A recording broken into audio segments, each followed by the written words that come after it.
পশ্চিম ত্রিপুরা জেলা পরিষদের উদ্যোগে এবং মোহনপুর মহকুমা প্রশাসনের সহযোগিতায় বাল্যবিবাহের ক্ষতিকারক দিক সঙ্গে বাল্যবিবাহের পাশাপাশি নেশার কুপ্রভাব আগামী 17 তারিখ বামুটিয়া বিধানসভার গান্ধীগ্রাম স্কুল মাঠে এক সচেতনতামূলক কর্মসূচির সূচনা হতে যাচ্ছে। রাজ্যের মুখ্যমন্ত্রী প্রফেসর ডক্টর মানিক সাহার হাত ধরে সামাজিক অভিশাপ বাল্যবিবাহ প্রতিরোধ এবং নেশামুক্ত ভারত গঠনের লক্ষ্যে পশ্চিম ত্রিপুরা জেলা পরিষদের এই সচেতনতামূলক কর্মসূচিকে সামনে রেখে এক সাংবাদিক সম্মেলনে মিলিত হন গান্ধীগ্রাম স্কুলে পশ্চিম ত্রিপুরা জেলা পরিষদ ও মোহনপুর মহকুমা প্রশাসন। এই সাংবাদিক সম্মেলনে উপস্থিত ছিলেন পশ্চিম ত্রিপুরা জেলা পরিষদের ভারপ্রাপ্ত সভাধিপতি বিশ্বজিৎ শীল। তিনি আজ কি বক্তব্য রাখলেন শুনুন। সিদ্ধান্ত নিয়েছি যে আমরা এই বাল্যবিবাহ এবং এই নেশার বিরুদ্ধে আমরাও সেখানে যুদ্ধে সামিল হব। তার জন্যই আমাদের এই 17 তারিখের যে অনুষ্ঠান আমাদের এই গান্ধীগ্রাম স্কুল মাঠ প্রাঙ্গণে অনুষ্ঠিত হতে যাচ্ছে মাননীয় মুখ্যমন্ত্রীর হাত ধরে।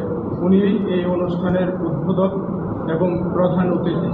উনি উদ্বোধন করবেন। সেদিন আমাদের এই বামুটিয়া অঞ্চল তথা আমাদের পশ্চিম ত্রিপুরা জেলার বিভিন্ন স্কুল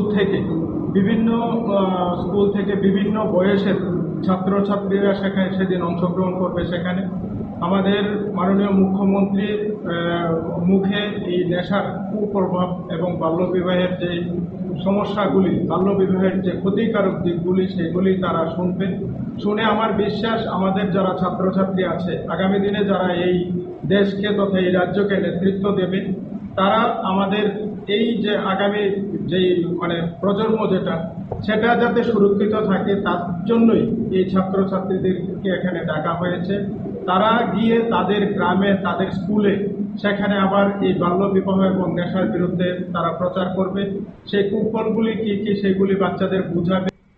অবশ্যই দিন সাংবাদিক সম্মেলনে উপস্থিত ছিলেন মোহনপুর মহকুমার শাসক সুভাষ দত্ত, বামুটিয়া পঞ্চায়েত সমিতির চেয়ারম্যান দীপক কুমার সিং এবং সমাজসেবক শিবেন্দ্র দাস সহ অন্যান্যরা।